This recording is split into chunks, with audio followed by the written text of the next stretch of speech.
Hello viewers, আরও একটি video নিয়ে তোমাদের কাছে চলে এসেছি। তোমরা দেখছো টিনাকুরুল ছাদ বাগানে। আমরা বেরিয়ে পড়েছিলাম 58 গেট থেকে বুড়ুলের উদ্দেশ্যে। আমরা বুড়ুল হয়ে মুচিসা বিভিন্ন নার্সারি ভিজিট করেছি, সেখানে ঘুরেছি, খুব সুন্দর সুন্দর কাগজ ফুলের গাছ দেখেছি। আর তার থেকেও বড় কথা, আমরা এনজয় করেছি নদী পারাপারটা।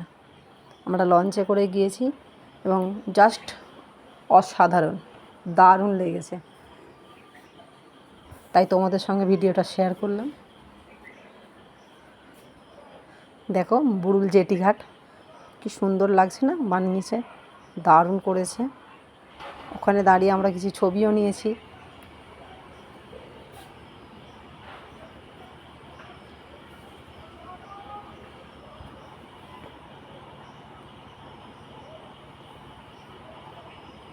দেখো এটা নদীর মাঝপথের ভিউ, কেমন লাগছে বলবে বন্ধুরা। যদি ভালো লাগে অবশ্যই একটা লাইক কমেন্ট করে ভিডিওটি শেয়ার করে দিও বন্ধুরা। ধন্যবাদ।